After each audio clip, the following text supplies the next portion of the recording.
Time between Memorial Day and Labor Day marks the deadliest time of year for teen drivers.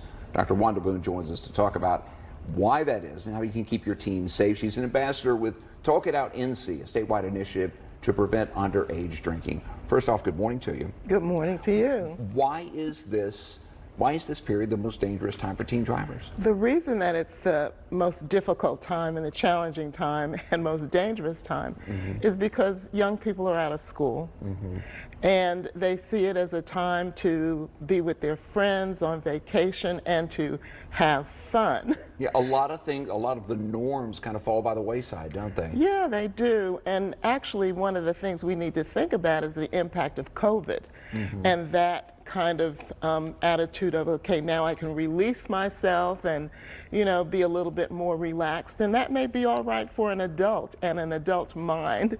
The adolescent brain doesn't fully develop until someone is 25 years old. And so when we think about decision making, young people are really not able to make those real decisions about their well-being until much later on. You're exactly right, and I think a lot of parents feel like you want your kids to, we've all been under stress, you want them to feel like they can shake things off and celebrate, but to a teenager that means something different, and it might mean dangerous behavior. Yeah, absolutely. And they're driving more, they're out with their friends more, they may be on the lake or doing things that otherwise wouldn't be so harmful if parents are paying attention. So there are some things you can do. One of those, there's a buddy system. What do you mean by a buddy system? So a buddy system is really something that the entire family needs to be involved in. For example, one should know what their children are doing and who their children are with way before this time. Yeah. And then also understanding that children need to identify those individuals who help them in making good decisions rather than not. Interesting thing here is the X plan. What do you mean by text X?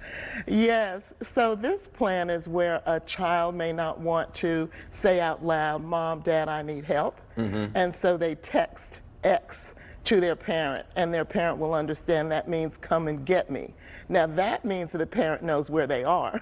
So some of these decisions are made even before a child goes out anywhere. So where are you going? Who are you going to be with? My phone is going to be on, leave your phone on, and remember our X text Some system. of those other things are that's about communication, but you have to open up that communication before you get to that point. You have to be talking to your teenager about that. And you don't want to be real heavy about it, but it can potentially be a life or death situation. Yeah, one of the things that we need to do as parents or grandparents now is to make sure that conversations happen early. And conversations don't start with the dangers. Conversations start with everyday kitchen table kind of conversations. Learning how to have those conversations, whatever they are, with your children. And then by the time it's time to have those serious conversations about, instead of clean up your room, it's let's talk about alcohol and what I expect. And maybe even how I'm modeling this behavior for you. Dr. Boone, thank you so much. We Thank appreciate you. it. Talk It Out NC has a great set of resources for parents and caregivers on how to get those tough conversations going. You can find out more information at talkitoutnc.org.